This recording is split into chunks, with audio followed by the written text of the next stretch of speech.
sus manos y sus pies y reflejar su imagen.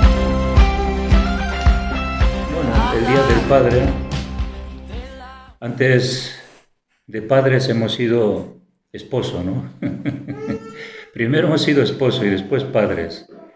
De todas maneras, el mensaje un poco que voy a hablar es algo que siempre me ha gustado compartir. En alguna ocasión también he compartido en la iglesia un pequeño estudio. Pero bueno, las hermanas, madres que no tienen esposo por diversas circunstancias, pues tenéis que ocupar ese lugar, ¿no? Que es verdad que es un lugar difícil. Criar a los hijos sin un marido, pues es difícil, se complica un poco más. Pero Dios está con nosotros, sea cual sean nuestras deficiencias y sea cual sean nuestras limitaciones. Y creyendo, ¿no?, que Dios nos ayudará a ser esos padres, y si no tienes esposo, pues esa madre que va a ayudar a su hijo o su hija a seguir hacia adelante, ¿no? Y en Efesios capítulo 5, versículo 23, vamos a leer.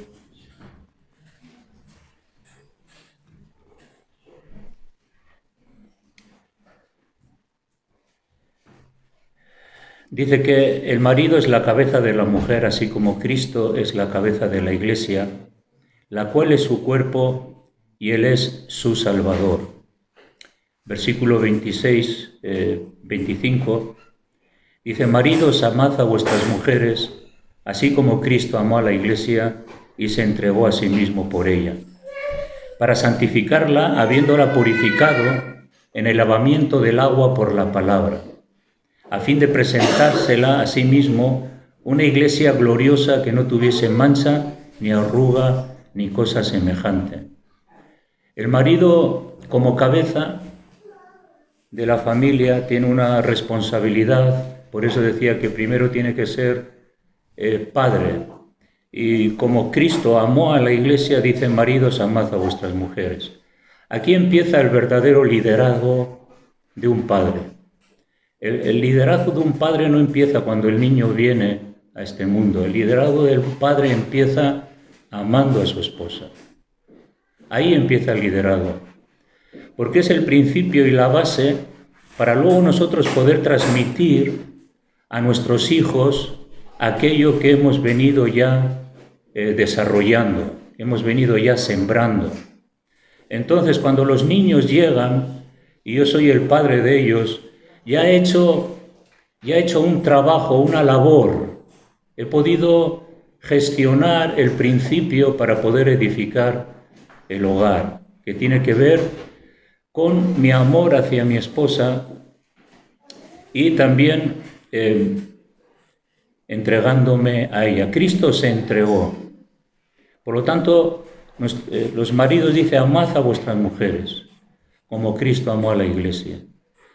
Cuando el niño viene a este mundo y empezamos a criar a nuestros hijos miran al padre o miran a la madre y ellos enseguida se dan cuenta de todo lo que hay en su relación. Por lo tanto, el niño es ministrado ya desde el principio de los meses, de su misma esencia a este mundo.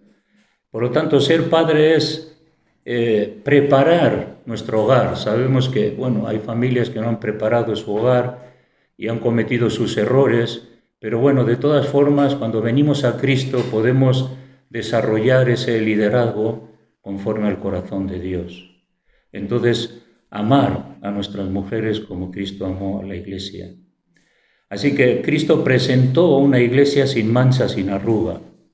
El hombre de Dios tiene que presentar una familia a una sociedad que sabemos que tiene dificultades en relaciones de matrimonios, de familias, etc.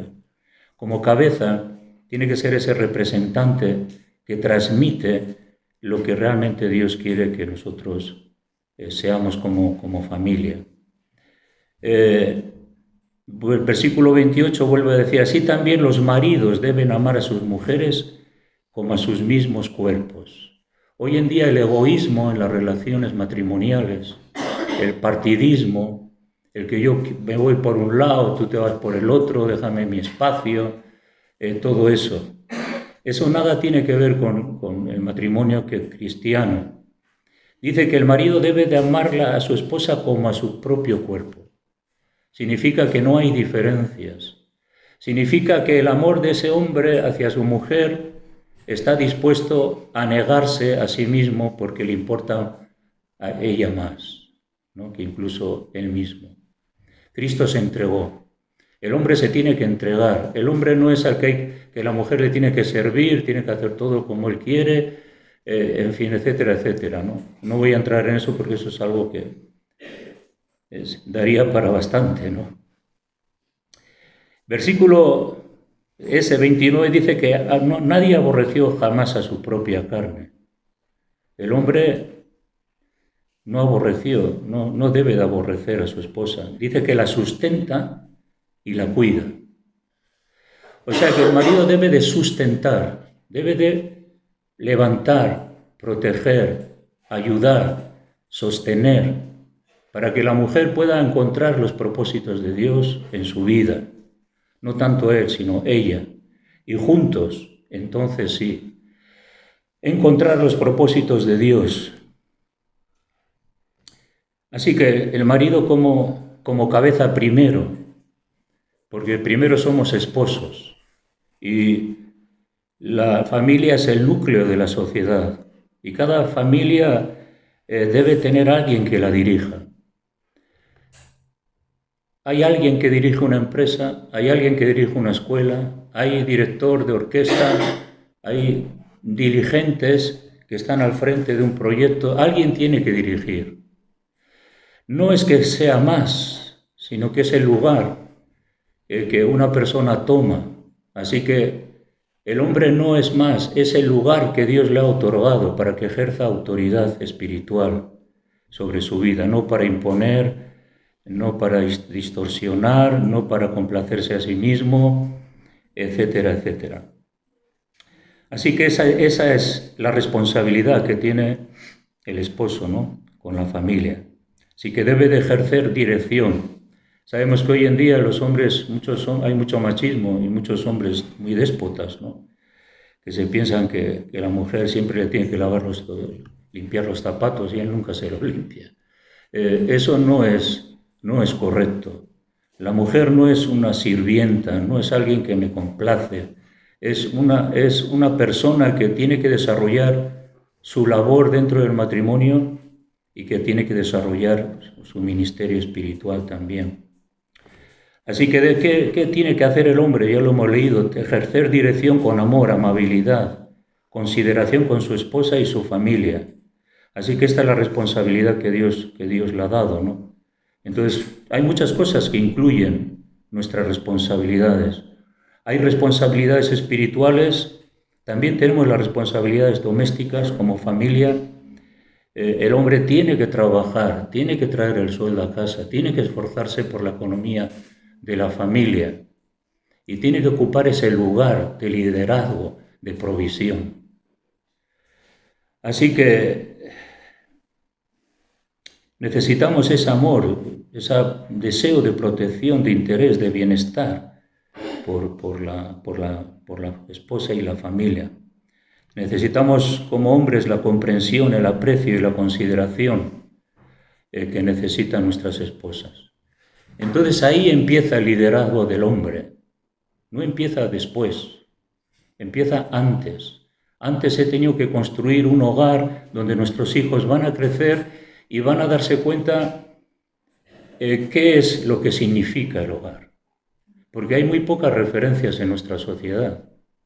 Las referencias que hay son pésimas.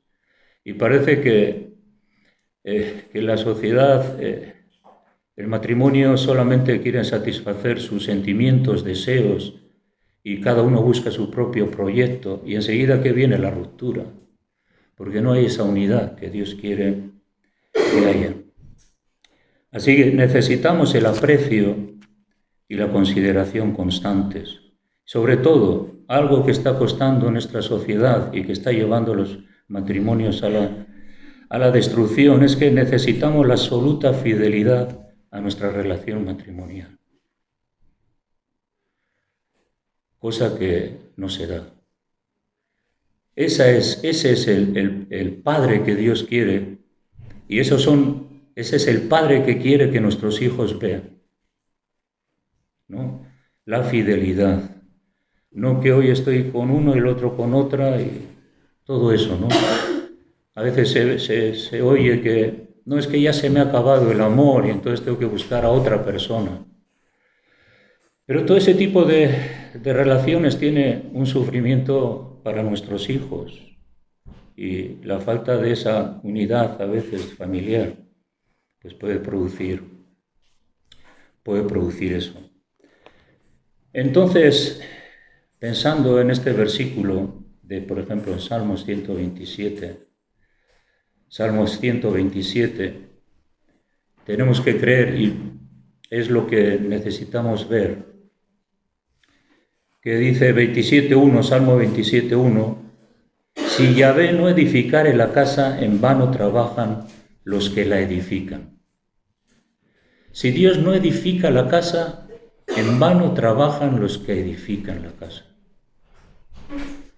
Conocemos ese relato que la casa que fue sembrada sobre la roca y la que fue sembrada sobre la arena. Parece que pueden ser dos casas aparentemente iguales, pero la diferencia está en el cimiento. El cimiento tiene que ver cuando nosotros tomamos a Dios en nuestra familia, en nuestra relación matrimonial y lo ponemos como centro de actividad para edificar la casa. Si Dios no edifica la casa, en vano trabajan los que la edifican. Uno puede tener muchas ideas y están bien, muchos planes están bien, muchos proyectos, esfuerzo humano y está bien, y eso es bonito porque los no creyentes también tienen ideas, planes y esfuerzos humanos para trazar su vida familiar. Pero el tema es que si Dios no está, las ideas, los planes y los esfuerzos muchas veces se esfuman y cuando vienen las dificultades, entonces, ¿dónde tomar el lugar idóneo para poder resolverlos, poder seguir hacia adelante con los problemas? Luego sigue diciendo que si Dios no guardare la ciudad, en vano vela la guardia. Si Dios no guarda la ciudad, en vano vela la guardia.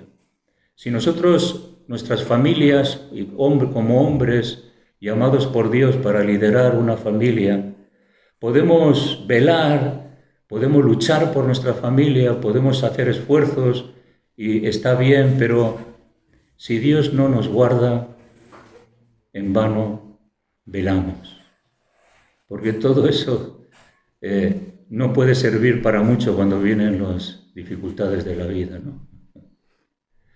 Necesitamos eso, que trabajar para edificar la familia y sobre todo empezar a edificarla entendiendo que tenemos un modelo por medio de la palabra y el Espíritu Santo para que podamos empezar a edificar. Un ingeniero o un arquitecto tiene un proyecto y en base a ese proyecto edifica aquello que se le ha encomendado. En nosotros como hombres llamados por Dios para liderar nuestras familias, necesitamos entender cuál es el modelo de Dios, para nosotros trabajar conforme al modelo de Dios, no conforme mis ideas, que pueden ser muy buenas, o mis planes, o mis esfuerzos humanos. Tengo que edificar conforme al modelo de Dios, y ahí entran también las ideas, los planes y los esfuerzos humanos, pero en Dios. Así es que tenemos esta responsabilidad, ¿no? Para con nuestros hijos. Claro, nuestros hijos van a ver que somos imperfectos. Van a ver que igual a veces levantamos la voz más de la cuenta. o que van a ver que estamos cansados, que estamos irritados porque el día ha sido malo y lo que queremos es dormir. Pero ellos tienen que saber que hay algo más que todas esas diferencias puntuales de la vida y del cansancio, del trabajo, sino que tienen que ver que hay algo con mayor sentido. El versículo 3, este versículo 3 lo usé yo cuando presentamos a nuestra hija Sarai, que está, como sabéis, la conocéis.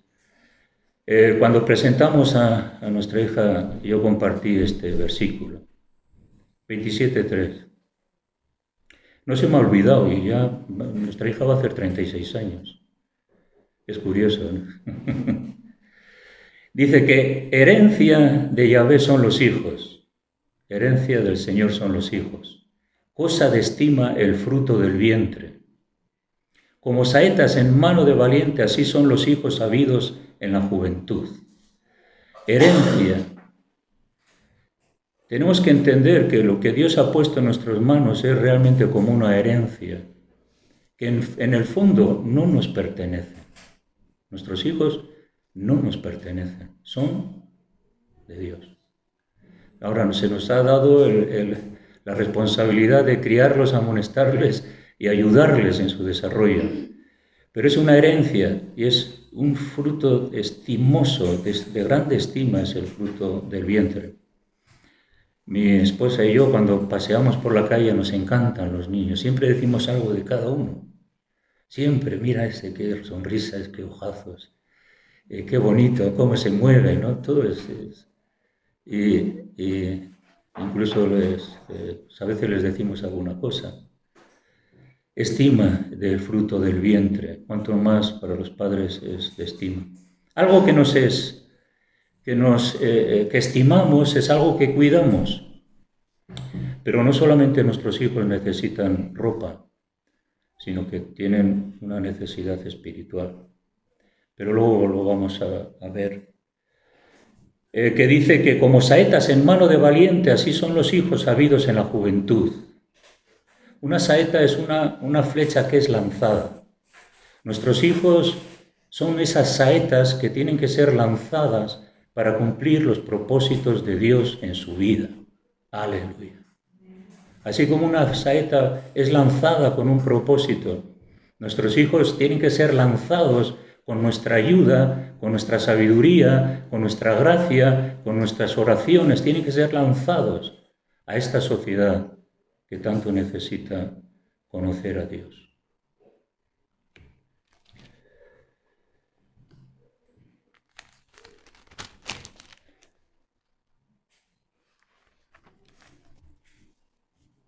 Sabemos que hay mucho abuso, ¿no?, con los niños, no solamente de violencia o otro tipo de abusos que tiene que ver con que a los hijos se les deja y yo vivo mi vida, ¿no?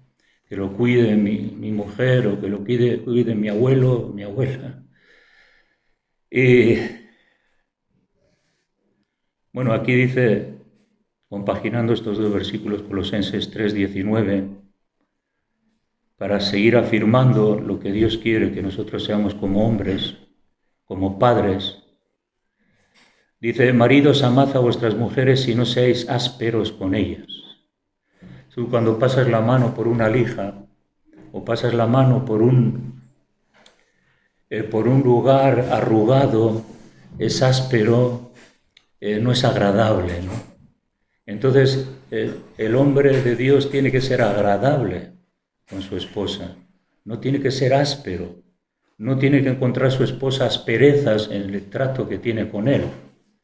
Tiene que encontrar ese alivio, ese aceite que pueda ser, para que ella pueda ser feliz. A los maridos nos encanta que nuestras esposas sean felices. Nos gusta verlas felices. Por lo tanto, el trato no tiene que ser áspero, sino tiene que ser delicado y suave. Pero también dice en 3:21, padres, no exasperéis a vuestros hijos también. Porque A veces a los hijos, depende de la edad, el momento, su temperamento o las circunstancias, podemos exasperar a nuestros hijos. Cuando imponemos cargas indebidas, cuando hablamos con ellos cosas indebidas más allá de lo que puedan entender, cuando les exigimos, les gritamos o les perdemos la paciencia y tratamos de que ellos sean como yo quiero que sean, y ellos son como son y tienen que desarrollar su vida y su carácter. Dice para que no se desalienten. Hoy en día, pues los jóvenes, los niños, pues se pueden desalentar porque no tienen el cuidado, la protección, la relación con su padre. Y por lo tanto pueden estar exasperados. La palabra exasperación tiene que ver con enfado, enojo. ¿Cuántos jóvenes, adolescentes están enfadados y enojados? ¿Por qué piensas que es? Violencia. Porque desgraciadamente no han encontrado en casa, en su padre, una persona que le alivie las cargas, que le comprenda, que le susurre al oído su valor, que le enfoque en la vida, que transmita ideas positivas y no le ponga cargas más allá de lo que pueden soportar.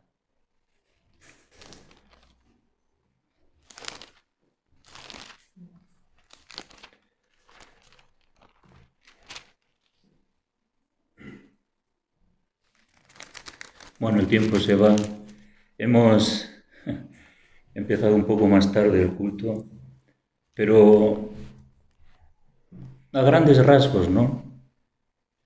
Como padres que somos, o si no tienes marido, como madre que eres el instructor, la instructora para traer corrección, ¿no? a la vida de tus hijos, para dar ejemplo de vida y de conducta cristiana, y interesarte por tu hijo y por su salvación. Esto otras veces lo he dicho, que nosotros como padres nuestra tendencia siempre es a que queremos que nuestros hijos tengan empleos, tengan profesiones, qué ministerio en la iglesia va a tener, cómo va a servir en la iglesia, qué posición social va a tener. Es algo que nos interesa, queremos que ellos tengan un futuro seguro, pero por encima de todo eso, lo más importante es la salvación de nuestros hijos. Porque el Señor lo dijo, el Señor dijo que si nos ocupamos primeramente del reino de Dios y su justicia, las demás cosas, sabes que un niño convertido tiene un futuro glorioso en Dios porque las promesas de Dios están sobre él. Y nos ocupamos a veces tanto en qué va a ser el empleo, los estudios, que eso está bien, es parte del bagaje de la vida del hombre, pero necesitamos entender que él necesita ser salvo. Y tenemos que verlo. Bueno, el Antiguo Testamento y el Nuevo Testamento habla cantidad de versículos con respecto a esto, de nuestra responsabilidad en la crianza. Y esta responsabilidad es primordial. Desde temprano darles instrucción bíblica. Y otra de las cosas que sabemos es que la iglesia o la escuela cristiana o la educación dentro de la iglesia, el ministerio con los niños, ayudan a este adiestramiento para los padres, pero el principal trabajo de los hijos está en el hogar. Es el hogar el que tiene la responsabilidad, no la iglesia. No podemos decir que la iglesia tenga la responsabilidad. Y yo digo, bueno, pues ya en la iglesia irá, le enseñarán, y claro, luego el niño va a casa y ve ciertos panoramas que no le van a ayudar en su desarrollo espiritual. Así que tenemos que volvernos al corazón de nuestro hijo, para eso necesitamos dedicarles tiempo. Hoy en día la familia no tiene tiempo para los hijos. Entonces, si uno no tiene tiempo para los hijos, ¿cómo les vas a ganar para el Señor? Ahí meterte en su corazón lo que piensa, dialogar, responder a sus preguntas. Si el niño tiene una pregunta y sabe que aquí anda mi padre y mi madre, pero ¿a quién le preguntas? Si no tienen tiempo. Eso es algo que requiere esfuerzo, porque hoy en día La mayoría de las familias están inmersas en los hobbies, en las atracciones, en lo que haré, en lo que no haré, dónde comeré, qué viajaré, qué haré, y no dedican el tiempo ese oportuno para enseñarles. Y es importante que si queremos ganar nuestro corazón, el corazón de nuestros hijos, para Cristo, nosotros tenemos que ganar su corazón entre nosotros. Y así luego nosotros les podremos llevar a Cristo. Esto es, porque no podemos decir que, bueno, el Señor hará, no. Hay una labor y un trabajo del Padre. Y tiene que sacrificar sus hobbies, sus gustos, y tiene que estar con sus hijos. Desde luego que la madre ocupa un lugar importante, pero estamos pensando en el Padre, ¿no? Tenemos que corregirles y no darles, es otra de las cosas de la disciplina, que hoy en día la sociedad dice que no hace falta corregir a los hijos, que ya cambiarán, pero sin embargo tenemos que disciplinar el mal intencional que hay en ellos. Cuando son agresivos, cuando hacen cosas indebidas, tenemos que disciplinarles. No decir, pobre de mi hijo, si para una hora que estoy con él, tengo que decirle que esto no, pero aprender a saber decírselo. Eso es la cosa, ¿no? La disciplina es importante. Hoy en día pues no se les disciplina a los niños y entonces no respetan a los mayores, se portan indebidamente, no hacen caso omiso a las cosas. ¿Por qué? Porque no lo han aprendido en casa. No ha habido alguien que le ha dado una perspectiva de cómo se tiene que portar. Y si no hay disciplina, ¿qué pasa? Pues el árbol sin un palo que pueda crecer recto se tuerce. Y vemos el fracaso que hay en muchos jóvenes porque se han torcido, no han tenido esa guía y ese valor que necesitan. ¿Cómo guiar a nuestros hijos a una vida piadosa, ¿no? Para que se aparten del mal, que amen la justicia, que no mientan, que odien al pecado? Esto he estado pensando últimamente. Si tú no odias el pecado, ¿cómo vas a transmitir a tu hijo que lo odie? Si tú estás haciendo cosas indebidas, ¿cómo vas a transmitir a tu hijo que haga lo que tú no haces? Es imposible, lógicamente. Entonces, tenemos que enseñarles a amar la justicia, la verdad, odiar, que odien el pecado, lo que está mal.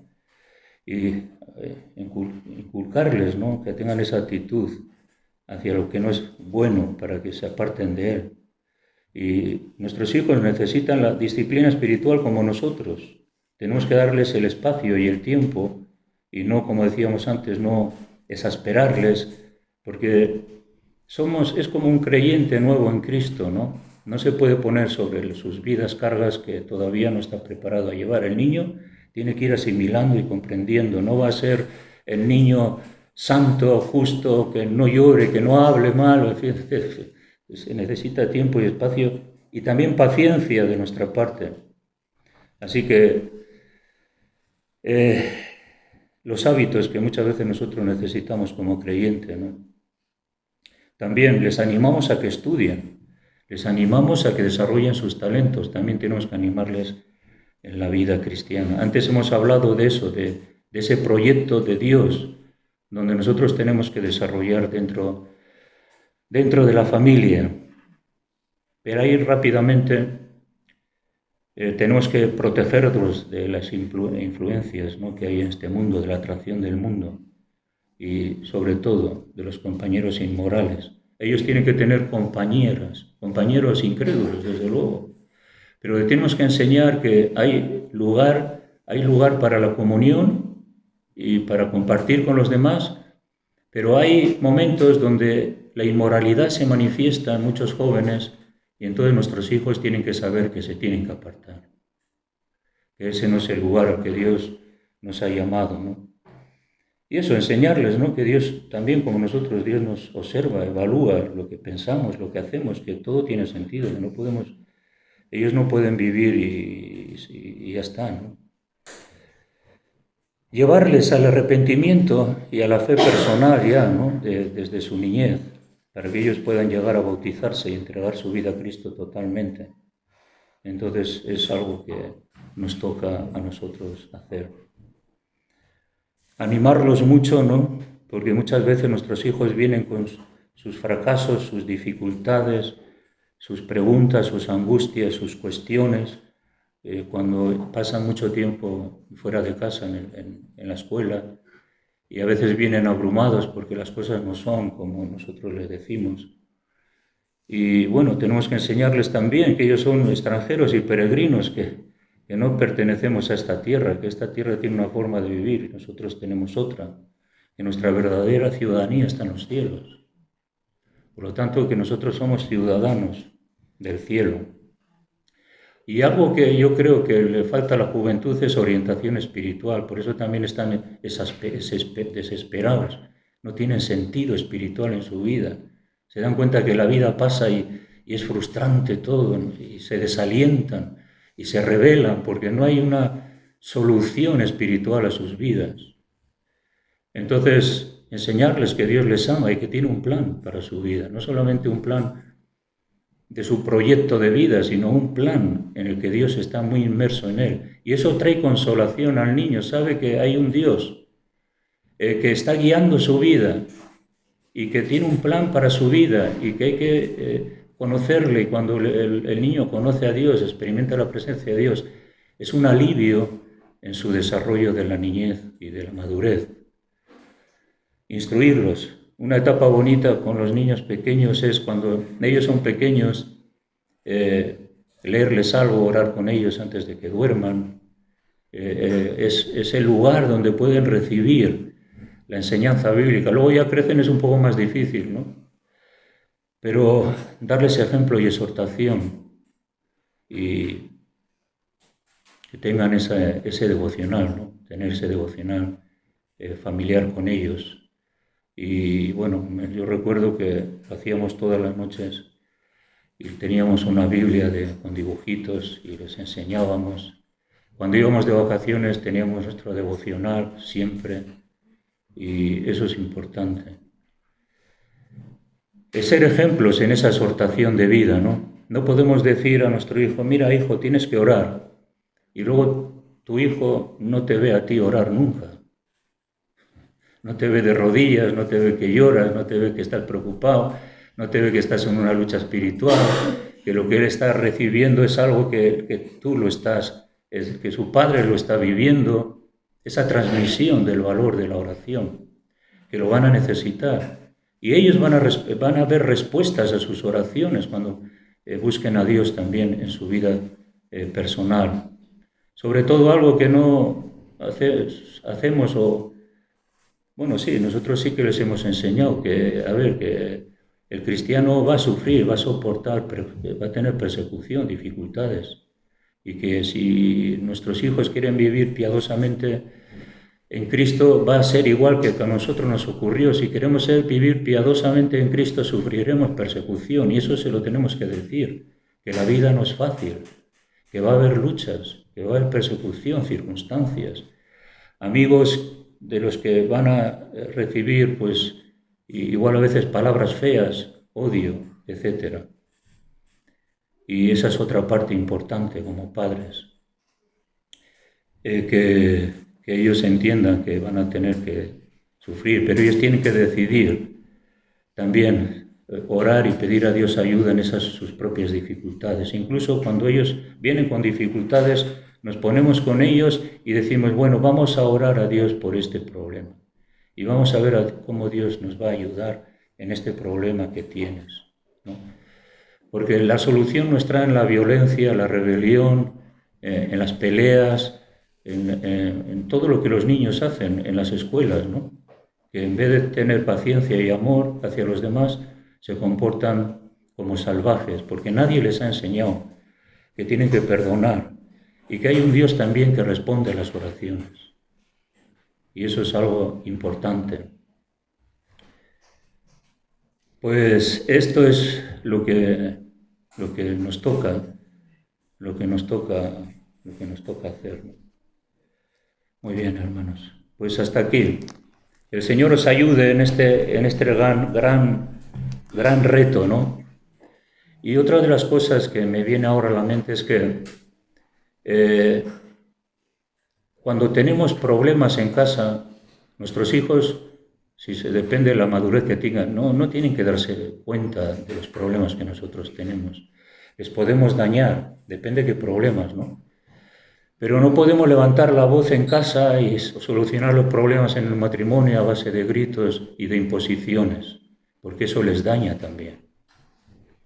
Y no vamos a transmitirles tristeza y angustia. Esto sí que es un ejercicio espiritual, porque a veces como padres estamos sometidos a presiones de todo tipo, en el trabajo, en la iglesia, dificultades aquí, dificultades allá. Pero yo no puedo llegar a casa un día y otro día triste y angustiado y poner una carga en mi hijo que no le corresponde. Yo tengo que reírme, tengo que sacar lo que hay en mí para transmitir a los demás, a nuestros hijos, porque si nuestros hijos nos ven tristes, bueno, algún día nos pueden ver tristes, ¿no? Pero no nos van a estar siempre riéndonos, pero no podemos transferir a nuestros hijos los problemas, por ejemplo, de un ministro del Evangelio, los problemas que tiene la Iglesia. Yo recuerdo hace unos años que nuestra hija mayor nos decía, pues yo nunca pensé que vosotros tenéis problemas en la Iglesia. Yo pensé que todo estaba muy bien, ¿no? Y bueno, así también les protegemos, les cuidamos de las heridas, ¿me entendéis, verdad? Amén. Bueno, que ya aquí los niños piden compañerismo. Bueno, el Señor les bendiga. Tu poder en nuestra